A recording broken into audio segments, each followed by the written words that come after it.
Assalamualaikum warahmatullahi wabarakatuh.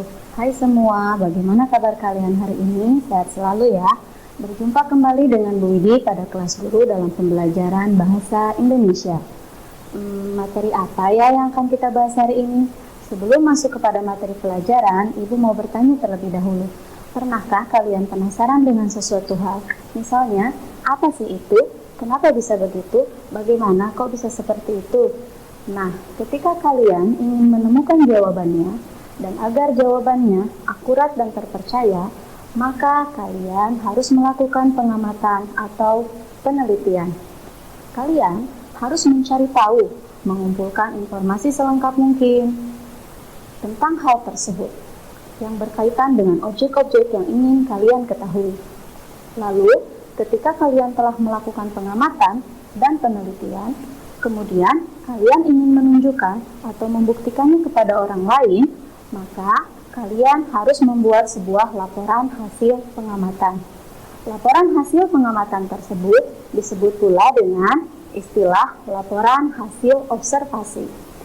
Nah, materi kita hari ini ialah mengenai teks laporan hasil observasi atau biasa disingkat dengan istilah teks LHO. Teks laporan hasil observasi adalah teks yang berfungsi untuk menjelaskan informasi tentang suatu objek setelah diadakannya investigasi atau penelitian secara sistematis. Teks laporan hasil observasi ini menjelaskan tentang ciri, bentuk, atau sifat umum dari suatu objek tersebut berdasarkan fakta. Lalu, apa saja ciri dari teks LHO? Ciri yang pertama yaitu berisi tentang pembahasan ilmiah mengenai suatu objek. Maksudnya, objek tersebut dijelaskan berdasarkan sudut pandang ilmu. Ciri kedua yakni objek yang dibahas bersifat global atau universal. Hal ini berarti objek yang dibahas tersebut bersifat umum, sehingga isinya pun menjelaskan tentang ciri umum dari objek tersebut. Ciri dari objek yang dapat dibahas pada teks LHO yaitu bisa berupa benda, binatang, tumbuhan, tempat, fenomena, dan sebagainya. Ciri yang ketiga dari teks LHO yaitu objek yang dibahas secara sistematis, faktual, dan objektif. Maksudnya adalah objek dirinci bagian-bagiannya sesuai dengan fakta yang ada. Ciri yang keempat yaitu tidak memasukkan aspek menyimpang, prasangka, atau keberpihakan. Hal tersebut menunjukkan bahwa teks LHO tidak menyertakan opini dari penulis.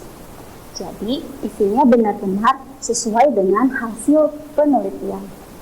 Nah, itulah ciri-ciri dari teks LHO. Lalu, apa tujuan dibuatnya teks LHO?